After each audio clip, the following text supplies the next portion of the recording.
राम राम जी सारा ने किसे हो सारे। उम्मीद तो यह करूँ सारे ठीक हो गए। तो आज की प्रेरणादायक कहानी है सोने का दाना। मतलब किसी ने दान नहीं करना था तो कोई दान जो मांगे है उसने दान करने का के बेरा भाई। तो न्यू एक भिखारी गेलिया बन गई। देखियो बेचारा के बड़ी है उसकी गेलिया। एक भिखारी एक दिन सुबह अपने घर के बाहर निकला। त्योहार का दिन है। आज गांव में बहुत भिक्षा मिलने की संभावना है। वो अपनी झोली में थोड़े से चावल दाने डालकर अब बाहर आया। चावल के दाने उसने डाल लिए और अपनी झोली में, क्योंकि झोली अगर भरी दिखाई पड़े तो देने वाले को आसानी होती है। उसे लगता है कि किसी और ने भी दिया है। सूरज निकलने के करीब है। रास्ता सोया हुआ है। अभी लोग जाग ही रहे थे। तो वो तो अपने चाल पड़ा।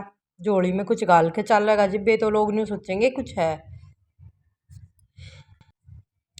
मार्ग पर आते ही सामने से राजा कार आता हुआ नजर आता है। सोचता है आज राजा से अच्छी भीख मिल जाएगी। राजा का रथ उसके पास आकर रुक जाता है। उसने सोचा धन्य है मेरा भाग्य, आज तक कभी राजा से भिक्षा नहीं मांग पाया, क्योंकि द्वारपाल बाहर से ही लौटा देते हैं। आज राजा स्वयं ही मेरे सामने आकर रुक गया है।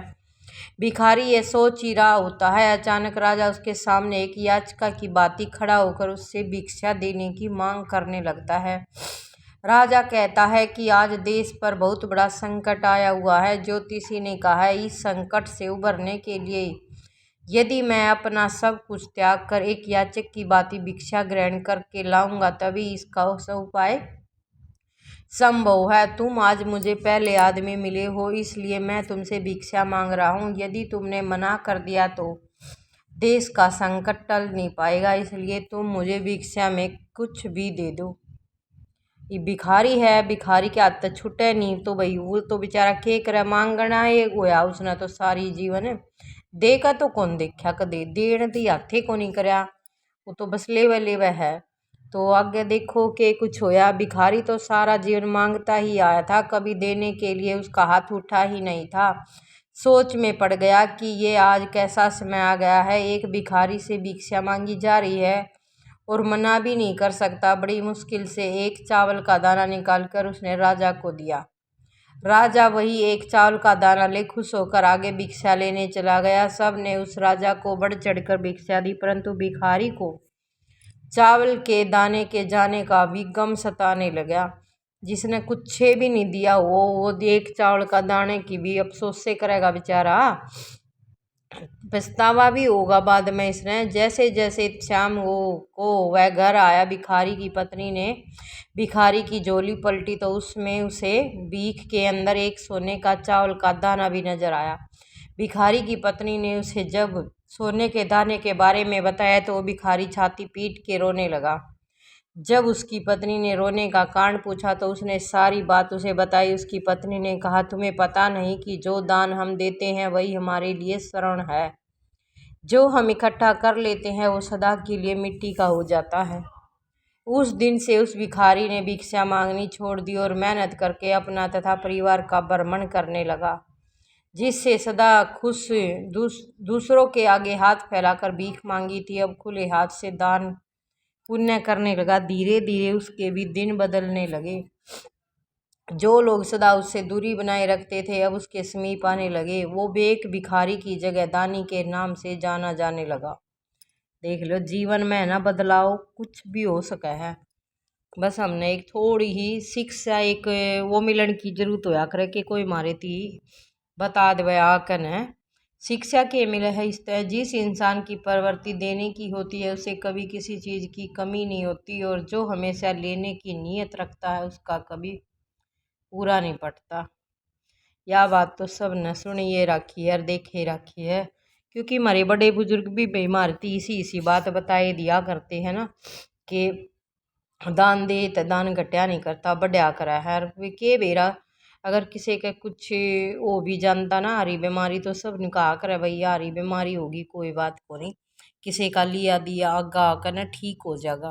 और ये बात तो सच भी होती है। हमारे बड़े बुजुर्ग हमारे थी वैसे ही नहीं कहते, उन्होंने अनुभव की हुई होती हैं ये बातें, तभी तो हमको इतना कुछ बता देते हैं। लेकिन हम मूर्ख लोग समझते ही नहीं है, ऐसे ही बस चल पड़ते हैं अपनी ही धुन में। बेरा ही कौन पड़ता के तक के हो रहा है के ना हो रहा है। तो अगर कहानी आप लोगों ने अच्छी लगी हो तो वीडियो ने लाइक शेयर सब्सक्राइब जरूर कर दियो, और अगर ऐसी कहानी और सुननी है तो चैनल को सब्सक्राइब करके जरूर जाइए। तो मिलते हैं अपनी एक और नई ऐसी ही शिक्षावर्धक कहानी में, तब तक के लिए सारा ने मेरी राम राम। आगे एक कहानी और आओगी वाह, और सुन लियो भाई, ये और बहुत अच्छी कहानी है, इसी बात नहीं है कि नहीं है। सच बोलने पर आपको बहुत सुंदर तोहफा मिलता है, किसी पर भी अधिक अत्याचार नहीं करना चाहिए, यह है होता ही जाता है। हेलो जी, राम राम, कैसे हो सारे? उम्मीद करूँ सारे ठीक होगे, बढ़िया होगे। तो देखो कैसे हमने हमारे पुराने पिछले जन्मों का कर्म इस जन्म में उतारना पड़ा है। तो आज की प्रेरणादायक कहानी है, जीवों को सताना नहीं चाहिए। मांडव ऋषि तपस्या में लीन थे। उधर से कुछ चोर गुजरे, वे राजकोष लूट कर भागे थे। लूट का धन भी उनके साथ था। राजा के सिपाही उनका पीछा कर रहे थे। चोरों ने लूट का धन ऋषि की कुटिया में छिपा दिया और समय भाग गए। सिपाही जब वहां पहुंचे तो चोरों की तलाश में कुटिया के भीतर गए। चोर तो नहीं मिले, पर वहां रखा धन उन्हें मिल गया।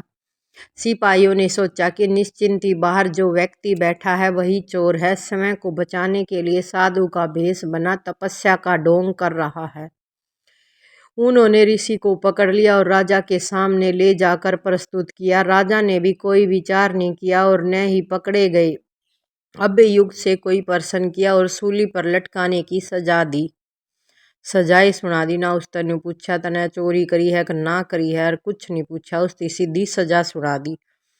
मांडव ऋषि विचार करने लगे कि ऐसा क्यों हुआ, यह उन्हें किस पाप की सजा मिल रही है। उन्होंने अपने जीवन का अवलोकन किया, कहीं कुछ नहीं किए, कहीं कुछ नहीं मिला। फिर विगत जीवन की अवलोकन किया। देखते देखते पूरे 100 जन्म देख लिए, पर वहीं कहीं उन्हें ऐसा कुछ नहीं दिखाई दिया जिसके परिणाम स्वरूप यह दंड सुनाया जाता। अब उन्होंने परमात्मा की शरण ली। आदेश हुआ, ऋषि अपना 101वां जन्म देखो। ऋषि ने देखा एक